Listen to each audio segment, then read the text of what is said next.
আসসালামু আলাইকুম everyone, easy পাঠশালার পক্ষ থেকে এসএসসি ম্যাথে স্বাগত জানাচ্ছি। আমি জুবাইর আব্দুল্লাহ। আজকে আমরা দেখব ম্যাথের 13.2 এর 7 নম্বর ম্যাথ। 7 নম্বর ম্যাথে কি বলতেছে দেখো, 128 plus 64 plus 32 plus dot dot dot ধারাটির কোন পদ হাফ। তার মানে এখানে কিন্তু আমাকে এই যে ধারাটা দিচ্ছে এটা গুণোত্তর ধারা আমরা দেখলেই বুঝতে পারতেছি, কারণ দেখো এই যে 128 ডিভাইডেড 64/128 দিলে কত আসে হাফ, 32/64 দিলেও কত আসে হাফ। তার মানে ভাগ করলে কিন্তু আমরা একই সংখ্যা পাচ্ছি, যে কোনো একটা পদ দ্বারা আরেকটা পদকে ভাগ করলে একই সংখ্যা পাবো। তাইলে আমাকে বলতেছে যে ধারাটির কোন পদের মান হাফ। তার মানে পদের মান দেওয়া আছে, তার মানে এনতম পদের ক্ষেত্রে এই যে আমরা এনতম পদের সূত্র কি জানি, এনতম পদ equals to AR two the power n-1। এটা কিন্তু গুণোত্তর ধারার ক্ষেত্রে। সমান্তর ধারার ক্ষেত্রে এনতম পদের সূত্র কি ছিল, a plus n-1 into d. আর গুণোত্তর ধারার ক্ষেত্রে কি, AR two the power n-1। এখন আমাকে যেহেতু বলতেছে হচ্ছে যে এনতম পদের মানটা দিয়ে রাখছে, তার মানে এই যে হাফ কি এনতম পদের মান, এখানে হচ্ছে হাফ বসবে। আর এখান থেকে আমার কাছে চাচ্ছে এন এর ভ্যালু কত, এটা কততম পদ সেটা জিজ্ঞেস করছে। তার মানে আমার বের করতে হবে এই এনটার ভ্যালু কত।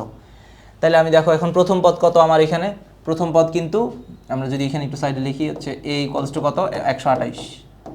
তারপর আর এর ভ্যালু কত দেখো 64 বাই যে কোনো একটা পদ ডিভাইড বাই তার আগের পদ 128, তার মানে কত আসতেছে আমার হাফ।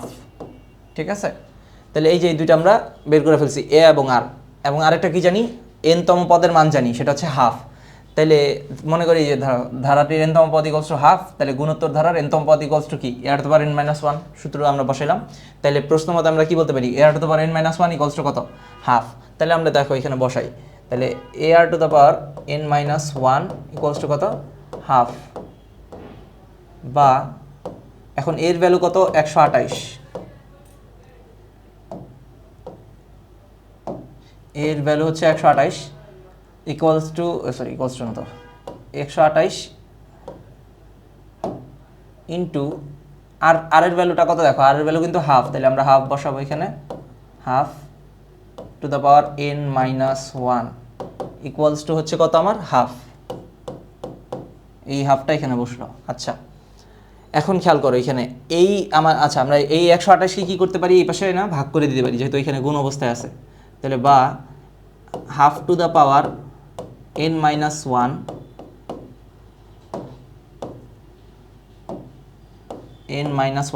ইকুয়ালস টু কত লেখা যায় দেখো, 2 এর সাথে কত 128 গুণ হলে কত হয়, 128 দুগুণ 256, তাহলে 256।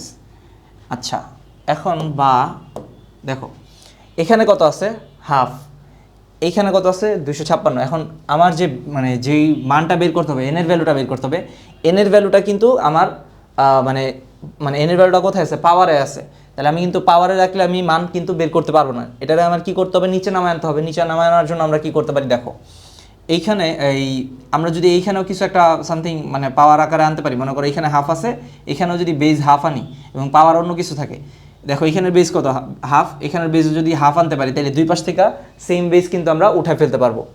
তাইলে এই কাজটা করতে পারি আমরা কিভাবে, যে এখানে হাফ লিখলাম two the power n-1 equals to, এখানেও হাফ আনার চেষ্টা করবো। তা আমি যদি হাফ লিখি, হাফের পাওয়ার কত হইলে হচ্ছে 256 হয়, এটা আমরা চেক করবো। 2 টু দ্য পাওয়ার আমরা একটু দেখি, এই দেখো দেখো 2 টু দ্য পাওয়ার যদি 6 নেই বা 7 নেই, তাহলে দেখো কত আসে একটু চেক করি। 2 টু দ্য পাওয়ার ধরো 7 নিলাম ফার্স্টে, 2 টু দ্য পাওয়ার 7 কত 128। আচ্ছা আমরা আর একটু বাড়াই, তাহলে আমরা নেই হচ্ছে ধরো 2 টু দ্য পাওয়ার 8 নেই, দেখো কত আসে, এই যে 256 আসতেছে। তাহলে 2 টু দ্য পাওয়ার 8 হচ্ছে 256, তাহলে আমি এখানে দেখো কত লিখতে পারি, 8 লিখে দিতে পারি। এখন ভাইয়া কথা হচ্ছে 256 তো শুধু নিচে ছিল, আপনি তো পুরাটা দিয়ে দিলেন। এখন আচ্ছা 1 এর পাওয়ার যদি আমি 8 করি, 1 এর পাওয়ার 8 করলে তো 1ই থাকতেছে, কারণ 1 8 বার গুণ হলে কিন্তু 1ই থাকবে। তাহলে আমি একবার 1 এর পাওয়ারও 8 লিখতে পারি, 2 এর পাওয়ারও 8 দিতে পারি, কারণ 256 আসছিল। এই জন্য আমরা কী করতে পারতেছি, এখানে কিন্তু 2 টু দ্য পাওয়ার 8 দিতে পারতেছি।